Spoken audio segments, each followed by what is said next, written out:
The humidity had been suffocating Seoul's business district for 6 hours straight. The kind of late summer heat that made the city shimmer like a mirage and turned delivery bags into portable saunas. Laura Shelton watched the elevator numbers climb with agonizing slowness, her worn sneakers leaving faint prints on the polished marble floor. The digital display read 11:47 p.m.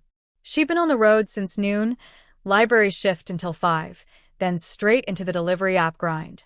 She'd made it 2 years into pre-med before her father died. Before the hospital bills swallowed her tuition fund. Before grief convinced her she'd never be good enough to save anyone. Her back ached from carrying bags up endless staircases. Her last meal had been the protein bar she'd found in her glove compartment that morning, expired by 3 months, but still edible. Probably. The app pinged.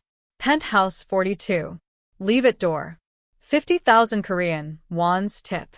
Laura's breath caught. 50,000 won. That tip alone was more than she'd make in 3 days of deliveries.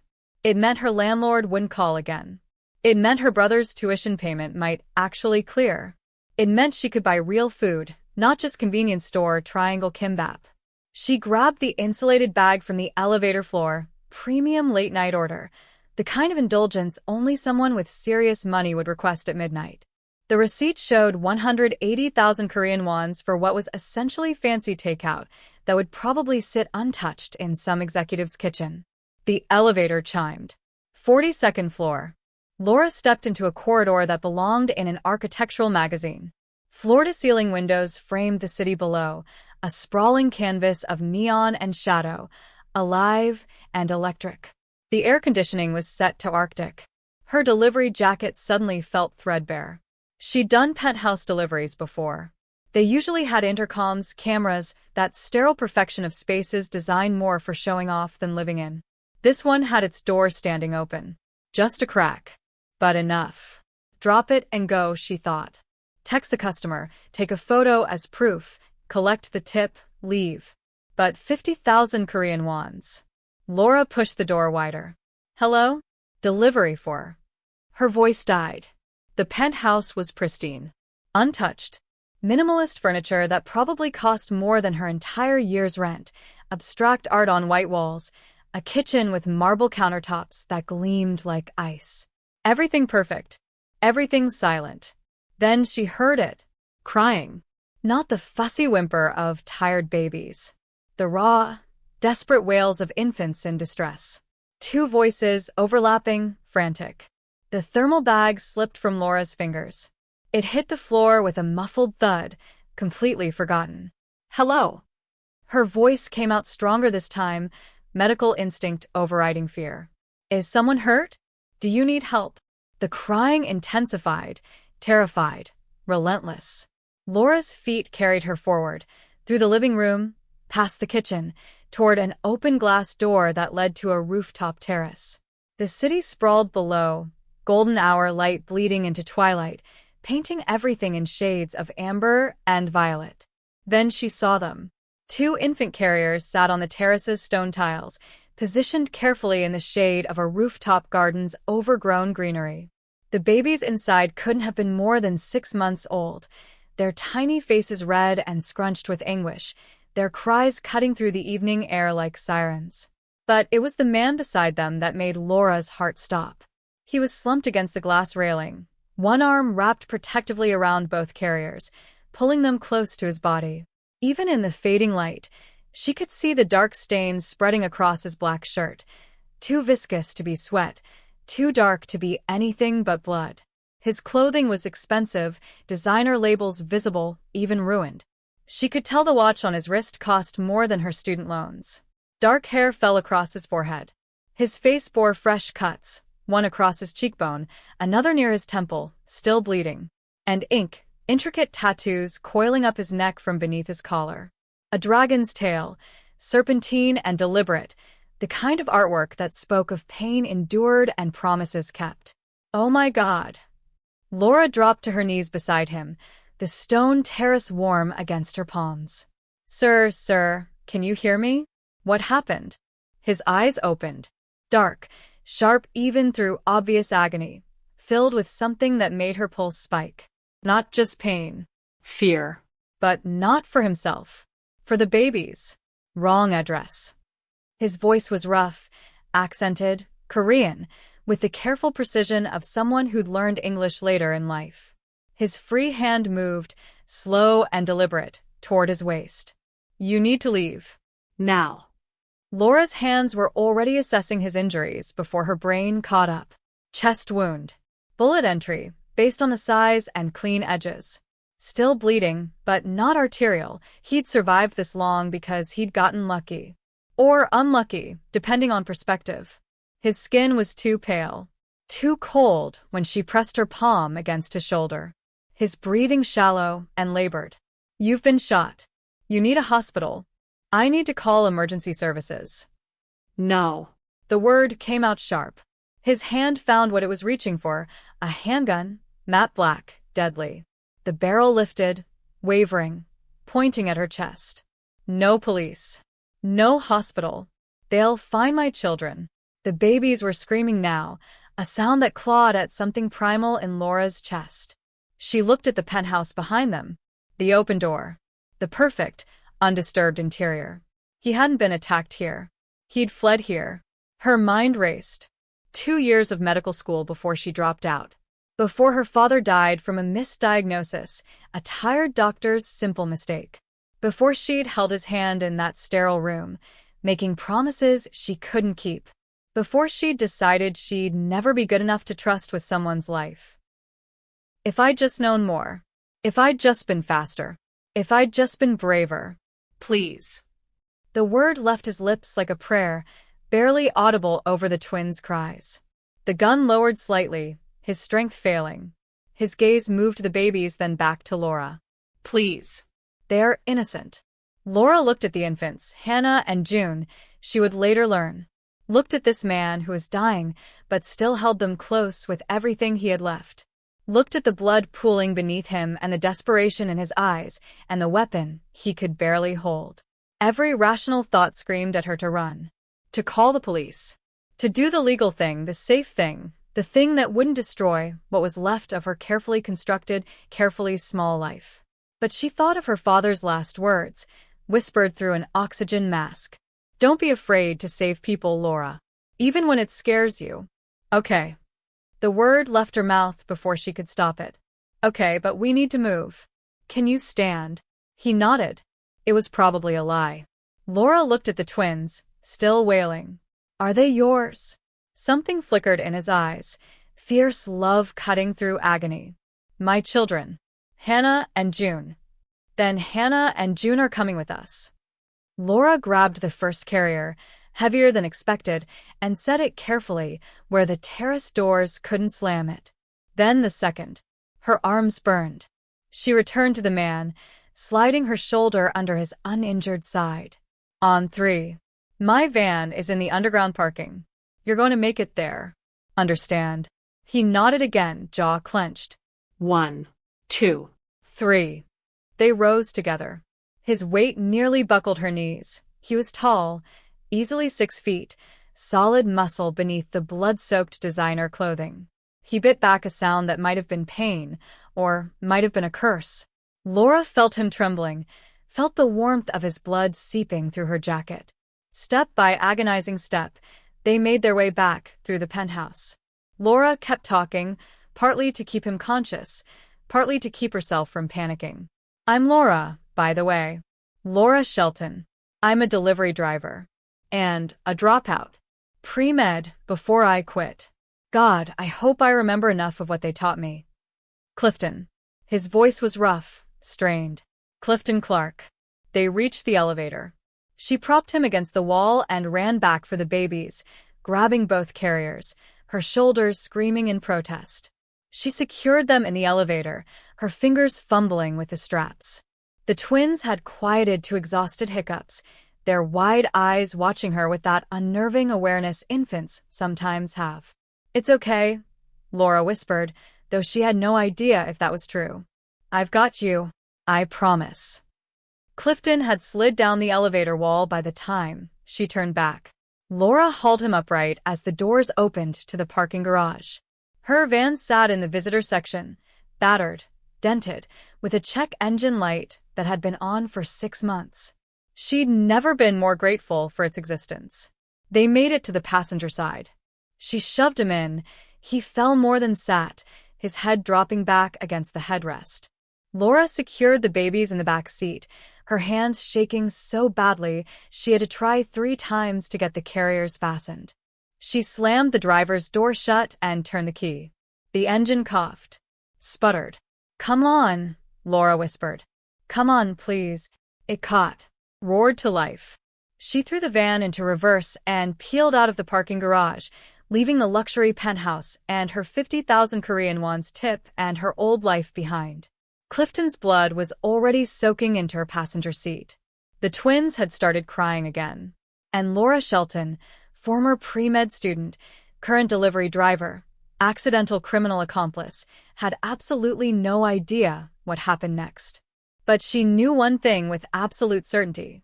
She couldn't let them die. Not when she finally had the chance to save someone. The gun wavered in his hand, not from hesitation but from the blood pooling beneath him. Laura's breath caught as she took in the wound, jagged, seeping through his shirt in crimson blooms. Her mind switched to clinical mode even as terror clawed at her throat. "I'm a former med student," she said, the words tumbling out before she could stop them. The lie of omission settled between them like dust. His eyes narrowed, calculating through the haze of pain. "You save us," he rasped, "or you die with us." Not a request. A contract written in desperation. He explained in fragments, an organization, a coup, twins he'd stolen away to save. Behind him, 2 infant carriers held squalling babies, their cries piercing the night like alarms. Laura lifted them, their weight somehow both impossible and grounding, then wedged her shoulder under his arm. He was deadweight and determination, all muscle and blood and paternal fury. The alley reeked of rot and exhaust as they staggered toward her delivery van, every step a negotiation with gravity. She maneuvered him into the passenger seat, babies secured behind them, and pressed her jacket hard against his wound. His eyes tracked her movements, threat and lifeline intertwined. The engine turned over. In the rearview mirror, headlights appeared, slow and searching. Laura gripped the steering wheel, knuckles white, as she drove through the labyrinth of darkened streets. Her pulse hammered a frantic rhythm against the quiet wails of Hannah and June in the back. Every shadow was a pursuer, every distant siren an alarm.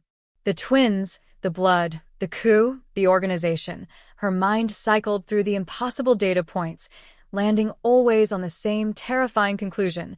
She was entirely alone, and she had no hospital, no sterile bay, only a prayer and a decade-old medical textbook. She pulled the delivery van off the main road and into a narrow, filthy alley on the city's outskirts. The air immediately thickened with the scent of stagnant water, mildew, and the faint, permanent odor of instant noodles that clung to her building. Her third-floor walk-up was hell. Every narrow step of the stairwell was a battle of physics. Laura braced Clifton's dead weight beneath her shoulder, every muscle in her legs screaming in protest. She wasn't carrying a man. She was hauling a heavy, bleeding secret. She finally kicked open the door to her studio, practically collapsing him onto the single mattress that rested on the floor. The apartment was a declaration of failure. Peeling wallpaper lined the walls, and the only light came from a single flickering bulb, casting everything in a sickly yellow-gray. Clifton, pale and inert, looked wildly out of place. His expensive, designer watch glinted under the weak light, a beacon of the world she had accidentally stumbled into, a world of power and violence that contrasted violently with her life of debt and ramen. In the corner, a stack of worn medical textbooks gathered dust, a monument to the career she never completed. Laura stared at the scene, a near-mafia boss hemorrhaging on her dingy floor, and had a fleeting, absurd moment of hysterical clarity. She was going to perform surgery on a hitman in a mildew-smelling efficiency apartment. The absurdity instantly evaporated, replaced by a cold, surgical focus. She set the twins down securely in a laundry hamper padded with blankets, then sprinted to the kitchen. She cleared the small, Formica kitchen table of bills and empty bowls, transforming it into her makeshift operating surface. She poured the last of her rubbing alcohol over a pair of kitchen tongs and the sharpest razor blade she could find. Fear was gone. Only clinical efficiency remained. Laura looked down at the dark, soaking patch on Clifton's abdomen. His breathing was shallow, his face a ghostly white. She took one deep, steadying breath that tasted of cleaning alcohol and desperation. Her hand didn't shake as she reached for the crude tool she would use to start. This was it. The debt was due. That was a very dramatic and tense ending. Picking up right after Clifton's surprising display of strength is crucial for the next beat of the story. The small, bloodied piece of metal clattered onto the already stained kitchen table. Laura stared at it, the physical proof of her terrifying success, her lungs finally releasing the breath she had held for 10 minutes. The scent of raw blood, cheap whiskey, and antiseptic vodka was overwhelming. She started to reach for the sterile thread to close the wound, her mind already moving on to the next task, sutures, antibiotics, if she had any, bandaging. But the movement was stopped short. Clifton's hand, surprisingly large and heavy, shot out, his fingers locking around her left wrist like an iron clamp. He was still pale, his body soaked in sweat, and the exertion had made the black dragon on his torso seem to writhe, but the grip was terrifyingly strong. It wasn't a plea for help. It was an act of raw, immediate dominance. Laura froze. The forceps slipped from her numb fingers, hitting the linoleum with a tinny sound. She didn't look at the wound. She looked into his eyes. They were dark, flat, and utterly unreadable, focused less on the pain and more on confirming that she was still his. "Don't stop," he rasped, his voice rough and low from the suppressed agony, tasting like stale whiskey. He wasn't thanking her. He was giving an order. The message was clear. Saving his life didn't buy her freedom. It just cemented her role as his necessary instrument. She swallowed, the dryness in her throat making it an effort. Her wrist ached from the pressure, but she forced her expression to remain cool and clinical. "You'll bleed out if I don't suture this immediately," she stated, her voice surprisingly steady, the old med student training taking over the panicked civilian. "Let go, or you made the last 30 minutes pointless." Clifton held her for another agonizing beat, reading her. He was checking for deceit, for a flicker of escape. When he finally loosened his grip, it was a slow, deliberate release, a promise that the tether remained. Laura wasted no time. With her focus renewed, this time fueled by adrenaline and cold fury instead of fear, she set about closing the deep, ragged wound. As she worked, threading the suture needle, she could feel his eyes tracking her every motion, the dragon tattoo a silent, menacing witness to her compliance. She was no longer just a medic, she was a hostage who had just proven her essential value. The silence following the last suture was heavy and thick, broken only by Clifton's shallow, ragged breathing. He was stabilized now, his breathing less erratic, but he had drifted quickly into a fitful, exhausted sleep on the single mattress. The immediate crisis was over, replaced by the grim knowledge of the long recovery ahead. Laura finally allowed herself to turn away from the blood-stained table and focus on the twins. Hannah and June were still buckled into their car seats, which she had pushed against the far wall. They had been eerily quiet, the perfect, passive observers of the chaos, their eyes wide and watchful despite their infancy. A low, strained sound drew her attention back to Clifton. He murmured a direction, his eyes barely cracking open. "Seats." "Compartments." Frowning, Laura obeyed, kneeling beside the specialized infant carriers. Following his vague instruction, she searched the reinforced plastic, discovering hidden compartments latched beneath the base. Inside, she found a meticulously organized inventory: sterile pouches of emergency formula, stacks of diapers in vacuum-sealed bags, and tiny, clearly labeled vials of medication. She marveled at the preparation. This wasn't the flight of a desperate, panicked fugitive. This was the methodical plan of a man who anticipated every contingency, a level of detail that utterly contradicted the image of the chaotic, bleeding criminal on her floor. The questions that had been simmering finally began to boil. Why was a powerful, presumably busy, man personally overseeing every detail of infant care? Where was their mother? As she carefully warmed water from her tap and began the essential task of feeding Hannah, the simple, normal act of nurturing provided a fragile moment of peace amidst the destruction. As Hannah nursed contentedly, Clifton stirred, his eyes heavy with pain. He began to murmur softly a long, mournful cascade of sound, speaking in Korean. Laura didn't understand the words, but the cadence was unmistakable. Grief. He struggled to focus, then, forcing the English, he delivered the core revelation. Their mother died giving birth. I'm all they have. The air left Laura's lungs. The revelation hit her with the force of a physical blow. The ruthless criminal was suddenly reduced to a grieving father fighting a war to protect his fragile legacy. She saw past the bulging veins, past the dragon tattoo, and past the blood. She saw a man fighting impossible odds. Her moral compass shifted violently. She wasn't just allied with a fugitive, but with a devastated widower.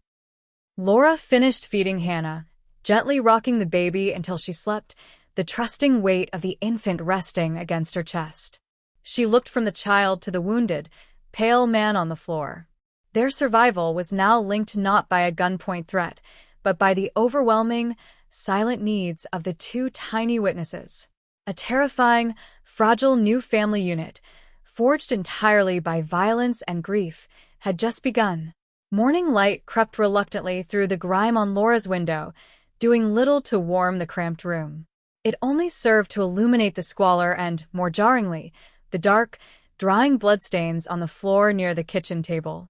Clifton lay feverish on the mattress, his face pale and slick with sweat, but his eyes were wide and unnervingly lucid. Laura, running on pure, stale adrenaline, knelt beside him, listening to the full, terrifying explanation she knew was coming. His voice was thin, rough with fever, but entirely steady. The coup, he explained, was orchestrated by his second-in-command, a man he'd trusted for a decade. The motive was clear: to eliminate him and the legitimate heirs, Hannah and June, to seize control of the organization. The connection tightened around Laura's neck as he revealed her involvement. The second-in-command hadn't waited for a random delivery. He had deliberately hacked Laura's delivery app to create a specific, traceable trail. The delivery request was a digital beacon, luring Clifton to the penthouse where the ambush had been staged. Laura's arrival was the fatal link.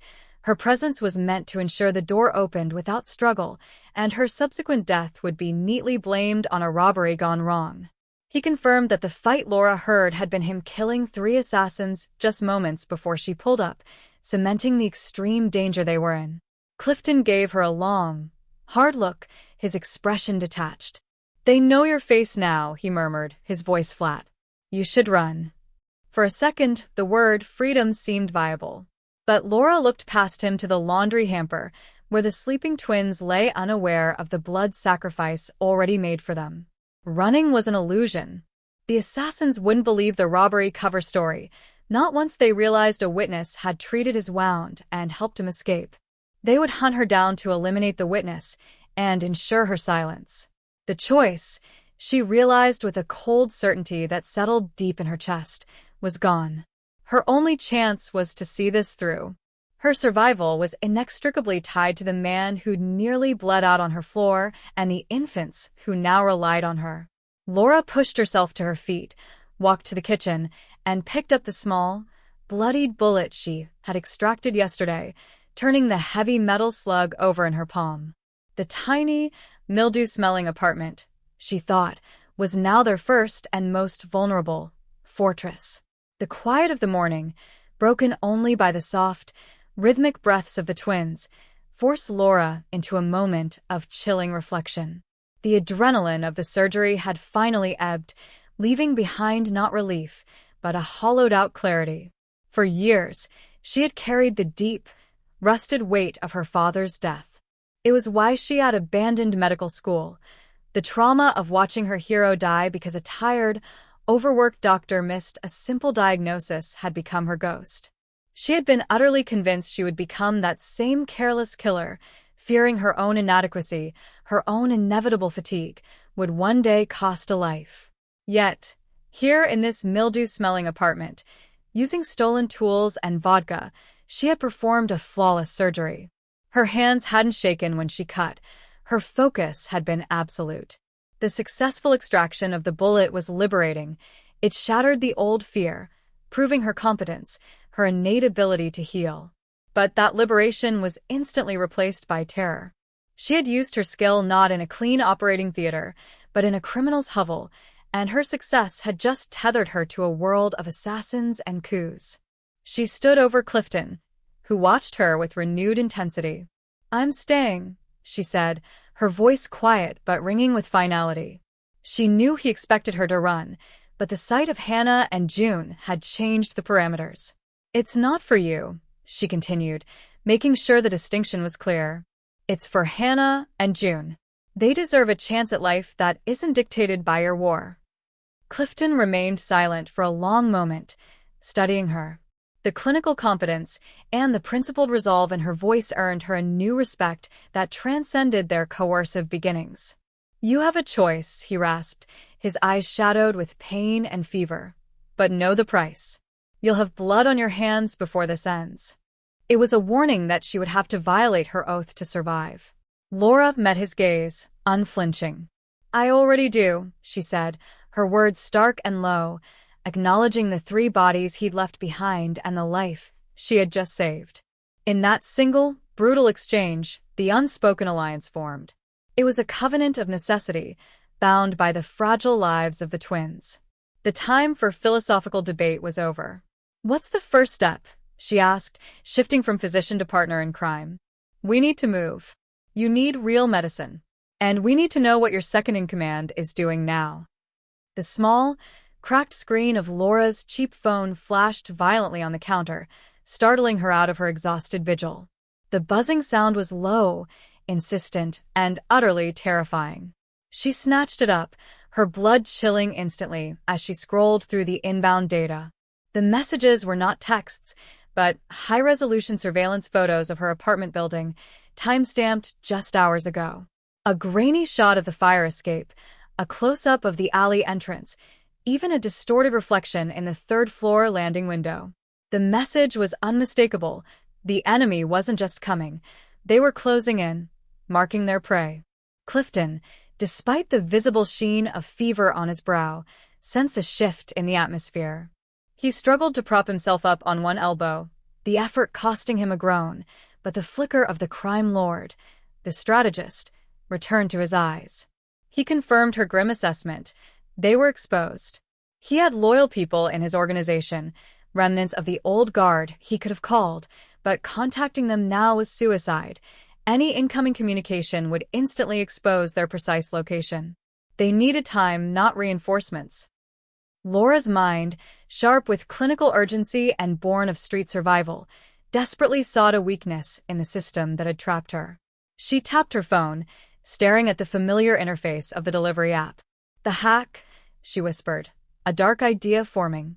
"If I accept a fake delivery request, a massive, urgent one, way across town, the second-in-command's hack will track it. They'll assume I'm taking you to a new safe house."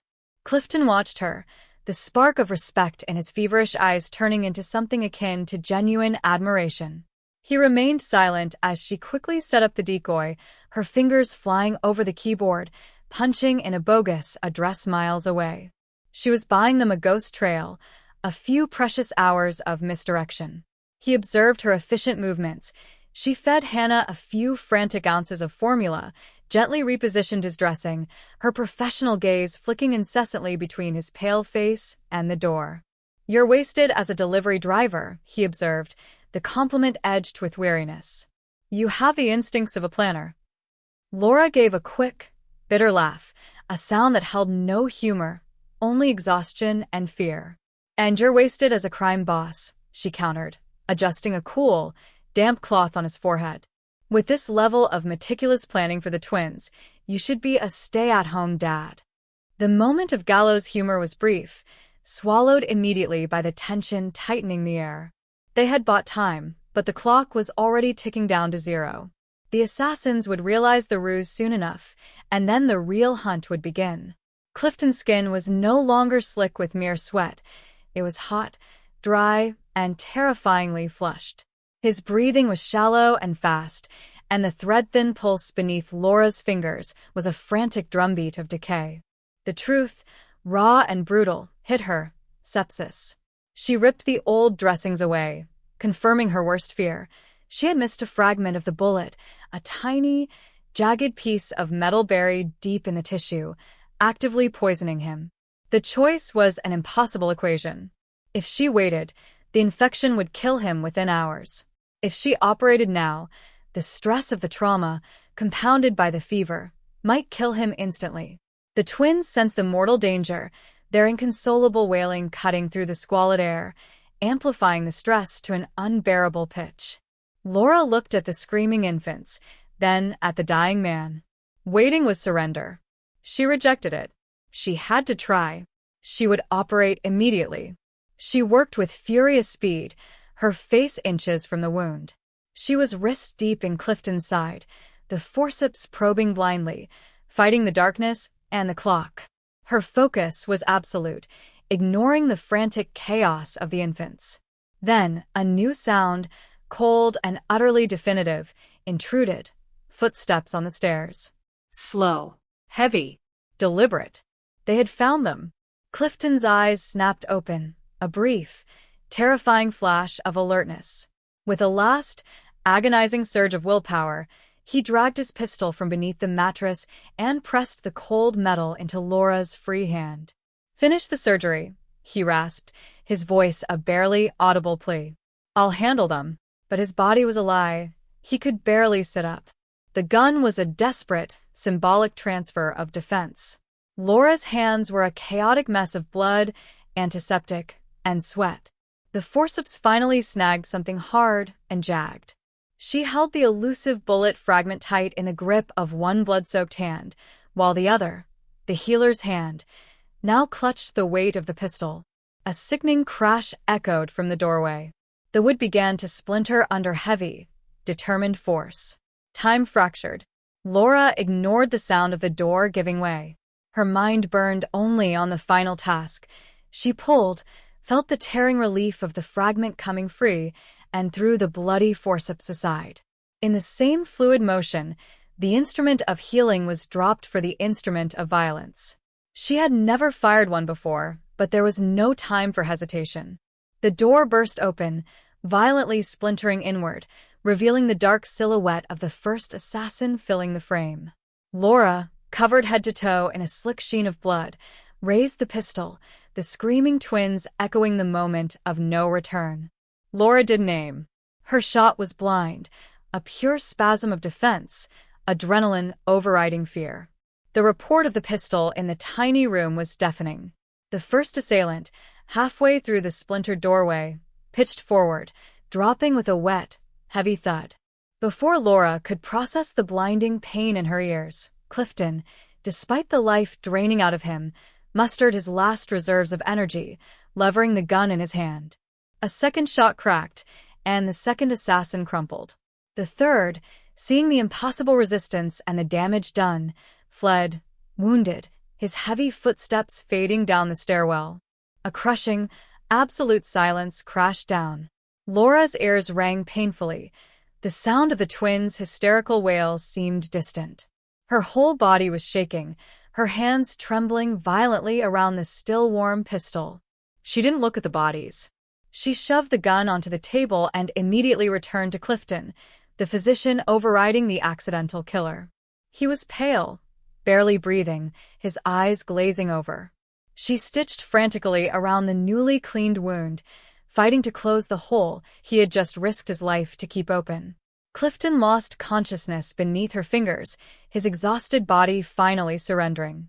Laura worked through the long night, the glow of the flickering bulb mixing with the first pale streaks of the coming day. She treated the wound, stabilized the fever, and paused only to soothe the twins, rocking Hannah and June until her own arms ached. The smell of copper and smoke permeated the cramped studio. By dawn, the miracle arrived. Clifton's pulse was stronger, his breathing steadier. His fever broke, leaving his skin cool. He woke slowly, his eyes heavy, finding Laura slumped in the rickety chair, the pistol resting in her lap like a forgotten toy. The twins were nestled peacefully in their makeshift beds beside her. When their eyes met, no words were needed. He saw the blood on her face and the trauma in her exhausted eyes. She saw the trust and the gratitude in his. She had crossed a line she could never uncross. She was not a bystander. She was a participant, a protector, a criminal by association. Clifton struggled and reached out his hand, a raw, silent gesture of partnership. Laura took his hand, her fingers intertwining with his. "We survived together," he affirmed, his voice a gravelly promise. Laura simply nodded, feeling the immense weight and the terrifying freedom of her choice. She was no longer running from her past fears. She was fighting for their future. They looked at the bodies and the broken door, the silence now demanding immediate action. The tiny apartment was hopelessly compromised. They had to move, and they had to move now. Laura stood facing the new day, holding Hannah nestled against her shoulder. Her body was battered and exhausted, but her posture was resolute, the fear replaced by a cold, steady alertness. Beside her, leaning heavily on the railing, was Clifton, June tucked safely against his own shoulder. His bare arm, exposed to the light, displayed the swirling, menacing lines of the dragon tattoo, a permanent, undeniable mark of his identity, now shimmering in the dawn. They were a tableau of survivors, battered by the close call, dangerous by necessity, and bound by a night that had irrevocably changed everything. Laura felt the truth of it in the aching joints and the phantom weight of the pistol she had fired. She was no longer the flawed doctor or the oblivious delivery driver. She was a combatant, a protector. Below them, the city began to wake. Car horns blared, distant sirens wailed, the ordinary rhythm of life asserting itself, utterly unaware of the violence and the death they had just left behind. It was a world they could no longer fully inhabit. They knew this peace was a lie, a brief suspension of reality. Somewhere in the city, enemies regrouped, calculating the cost of the failed ambush and planning the next, more brutal move. The war was not over. This new dawn was only temporary. Yet, in this fragile moment, with the warmth of the sun on her face and the soft, breathing weight of the infant in her arms, Laura allowed herself the earned quiet. Clifton shifted, meeting her gaze across the heads of their children. No words were needed. It was an unconventional, dangerous family forged in crisis, standing against the world. She felt the heavy weight and the strange freedom of her choice. She wasn't running from her past anymore. She was fighting for their future. This was the end of her old life, and the beginning of everything else.